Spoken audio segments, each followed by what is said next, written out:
2 years ago, I took a chance on myself and started my journey as an adult ballet dancer, and it has been an amazing and fulfilling time. But over the last 2 years, I've noticed that there were things that I could have incorporated earlier in my journey, if of course I was aware of them. If you're looking to start ballet or if you're in the beginning of your journey, I hope you can take something from this video. I do want to preface that there is nothing that I regret about my journey. Of course, doing ballet for a couple of years now, there are some things that I realized that maybe I could have done this differently. And like with anything in life, hindsight is 2020. So don't feel like you have to compare yourself if you've been doing ballet for longer or if you've only recently started doing these things. Because to be honest, I've only recently started some of the things that I'm talking about in the last 5 months, 2 even, to be honest. But anyway, get yourself a mug of tea or a little snack and let's begin. So the first thing that I would have done differently if I started ballet this year is I would have geared up with my equipment. So there isn't much you need in ballet if you are a beginner, because of course you don't want to invest too much on something you're not sure you're going to commit to. But if I could go back, I would definitely get a TheraBand and stretching equipment. I'll put some clips somewhere of what I mean, but they're very good for working on your foot articulation as well as improving your arch. As someone who's flat-footed, I wish I got a TheraBand 6 weeks into ballet, because at that point I knew that I really loved it, even if I wasn't doing it at the level I'm doing it now. So you can get these from Amazon, you can get them from more recognized sites, but of course they are more expensive that way. Personally, I just think just get the ones from Amazon. They're like, what, £5 maybe? And I know people who use them from Amazon and there's nothing wrong with it. This also includes yoga blocks. So if you don't already have this, I would recommend getting it just to work on the stretching. Of course, do it at your own pace because it does make the stretch more advanced. But yeah, I would get a TheraBand, yoga blocks, and stretching materials.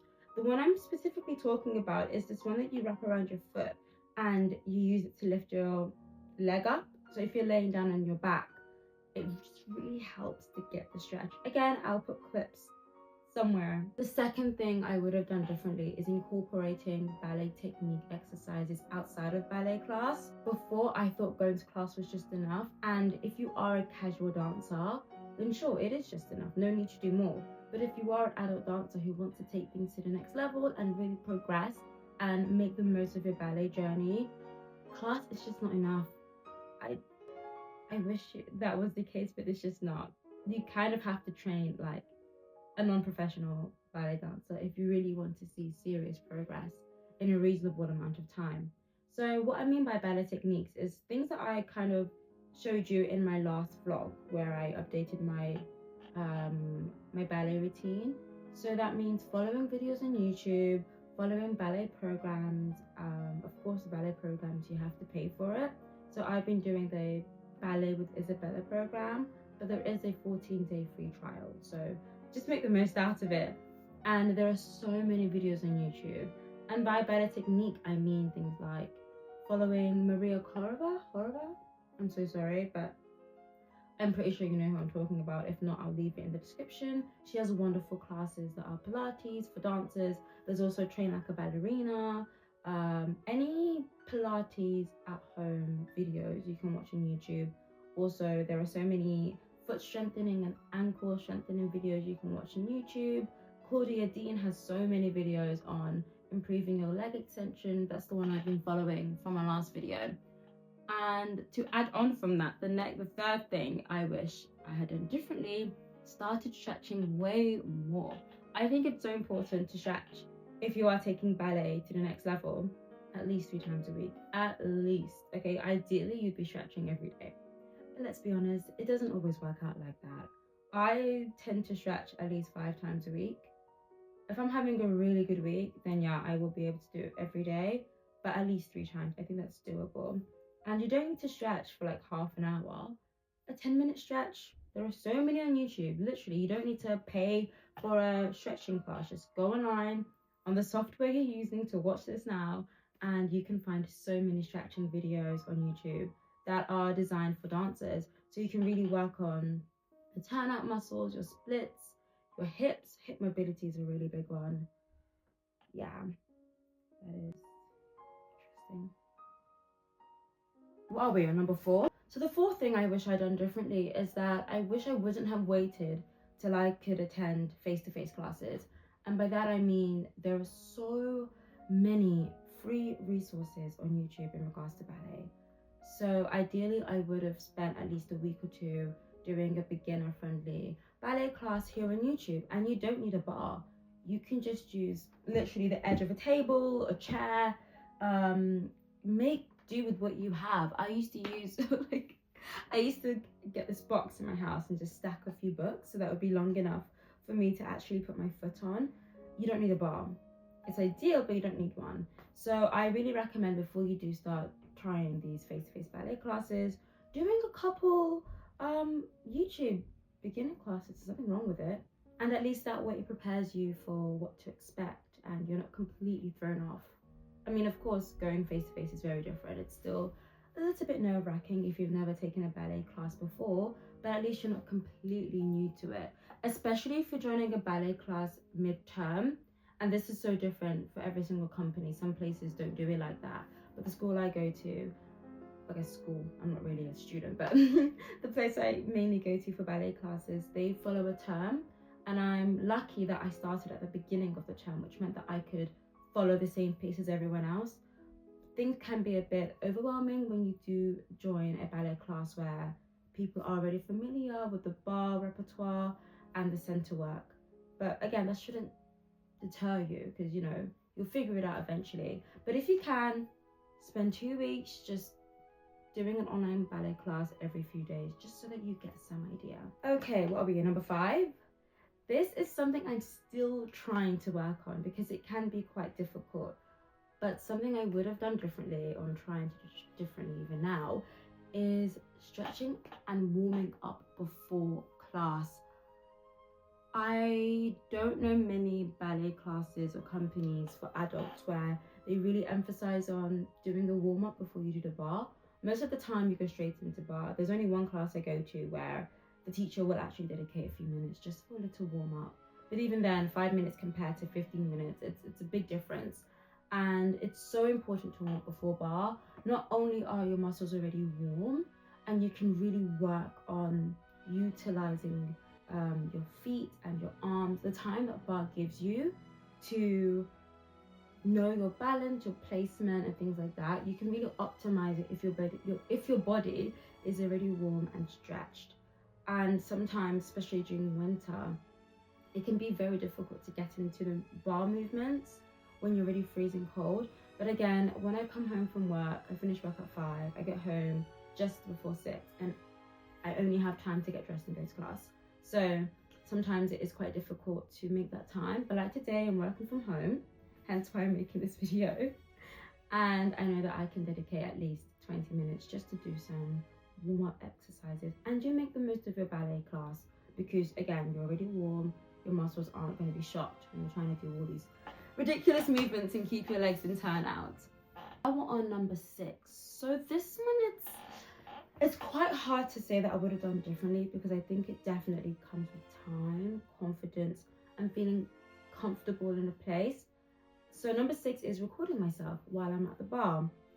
And the reason I'm a bit hesitant is because, of course, if you go to a class for the first time, it can feel uncomfortable to record yourself because you don't know the people, the teacher doesn't really know you, you're just trying to get there. So I wouldn't recommend doing this in your first few classes. If you are able to stick to one consistent studio where it's the same teacher for, I guess, the duration of the class that you're going to, and you're able to see them on a weekly basis, then eventually at some point you might have the confidence to ask if you can film yourself at the bar. But again, this one's a bit tricky because it's dependent on different cultures. I feel like in America, all the American dancers just film themselves, even in center, like no one cares. Whereas in the UK, no one has said anything to me, but there are moments where I do feel people's anxieties about being on camera. And that's why when I do record a video and put it on YouTube or social media, I blur out people's faces, apart from this one company I'm with, because people don't mind. So the benefit of recording yourself is that you can really see where you're going wrong. And this is something that was really highlighted to me in my last vlog, where I was sickling like crazy. And I don't sickle often. I notice that I sickle if the movement is too fast, or fast for me, especially during a rond de jambe and a tendu in devant. So when we're going like this with our foot and going forward with our foot, I do see a sickle, mainly in my right leg because it's not as strong. And I wouldn't have known that if I didn't record myself. I had no idea I did that. Another thing that was brought to me simply because I recorded myself was my arms. I tend to struggle to keep my arms in second. My fingers are okay, I guess, but my actual elbow, yeah, I still need to work on that. And I have a 2-year progress shorts that I uploaded here on YouTube. And while there has been improvement, my arms are still in the target area. And again, I wouldn't have known if I didn't record it. Because yes, there's a mirror in front of you. But I don't know about you, unless I'm doing center work, so when I'm at the bar, I can only focus on the movement. I can't focus on the mirror because I'm constantly thinking about keep your foot turned out, use your hips, points, keep your arms, which I'm not even doing anyway. And I can't always see that in the mirror when there's so much going on in my head. Also, I'm trying to keep up with the combo. So that's already another task in itself for my brain. And if you are able to, I would recommend recording yourself. The way to do this is I always ask before class. So if I come to class late or on time, I won't record myself because I feel like it's a bit disrespectful to come in 5-10 minutes late and people are already in the mojo, they already have their places, and then you're asking, can I record myself? And people in the class don't have a chance to adjust to that. So I recommend coming to class 5 minutes early and just asking, hey teacher, if I take a, I guess, isolated corner of the bar, can I record myself? Most of the time, they will say yes. I've not heard anyone say no, but I do think it helps having that courtesy to ask beforehand. Also, trying to be as away from people as possible.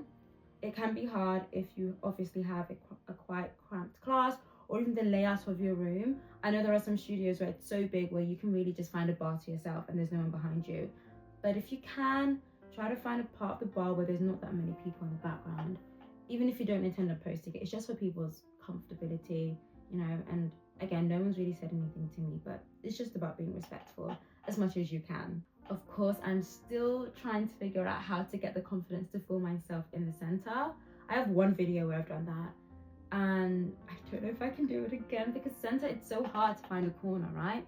At least in the bar, everyone's in the same place. Center, people are moving, and I could be doing a pirouette here and then I'm jumping and I'm off on the other side and someone else is in the video, and I just don't know if I can handle with the logistics of that.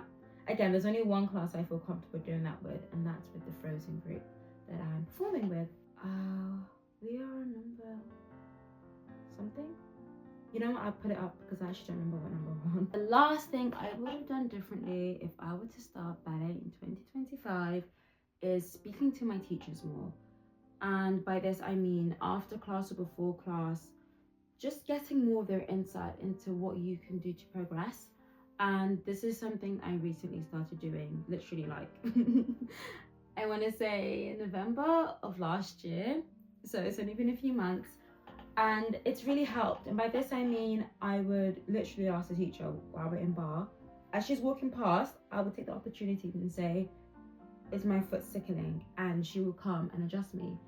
And I'll ask my other teacher after class, how can I improve my foot flexibility because I have flat feet, and how can I strengthen my arch? And there's certain things that you can get from your teacher that you can't find online, because after some time they're already sort of familiar with your technique, they're already familiar with what stage you're at, so the information that they give you is not as general because again, they know you at this point. In the beginning it's quite difficult because they're still getting to know you, but once it's been a couple of months, I would seriously start speaking to my teacher. Of course, if they have a class right after yours, don't waste their time having a 10-minute conversation. Just find little moments where you can ask. And I guess to kind of add from that is, if I could go back, I would let go of the fear of asking questions during class again, something I'm still trying to work on. So you'll be doing center work, and let's say you're doing an adage, whatever. And let's say you're doing an adage, and I don't know, is it adagio or adage? I don't even know at this point. I always get adage and adagio mixed up. I don't know if they're the same thing, but anyway, a slow dance that you're doing in the center, and let's say I am finding certain moves a bit difficult, or let's say I'm focusing on the feet, so I don't really notice the arms. And when the teacher says, does anyone have any questions? For a long time, I would stay quiet. And what that meant is, instead of understanding the moves, I'm trying to know what the moves are, because I felt too scared to ask. Now I'll just say, even if the teacher doesn't ask for questions, I'll say, can you show me the arms again? Or is this an attitude? Is this in fondue? And just having that confidence to ask, it not only helps you to understand what the moves are, it also teaches you what to pay attention to. And it gives you the confidence that you will need throughout your ballet life, because in the beginning, it is quite smooth sailing. You're just trying to get to know the basics. But as you progress, and let's say you start to take intermediate classes, the pace might be a little bit too fast where you're at, and you need that confidence to be able to ask the teacher to slow it down a little bit, or just to repeat a certain move, because then you miss out. At the end of the day, ballet is not cheap. It's expensive. So if you need to make the most of your teacher, do it. That's what they're there for. But of course, have the social awareness to not spend half the class talking about, I don't know, things that you should have been paying attention to. So yeah, those are the things that I wish I would have done differently if I were to start ballet in 2025. But again, I don't regret anything about my journey, and at least I know now, and it's better to know now than to never find it. And some of these things you only know when you start. So don't feel like because you haven't done these things, or you've only recently started doing it, you've set yourself back. No, you're doing yourself a favor. And I'm sure in another 2 years, there'll be things that I wish I would have done differently. But again, it's a journey and it's fun and I'm enjoying it. And I will see you in my next video. If you have any other questions, feel free to leave it down below and I will be more than happy to answer, depending on how much reach this gets. I mean, I'm not that big of a YouTuber at all, but if there are enough questions, I'm more than happy to do a Q&A.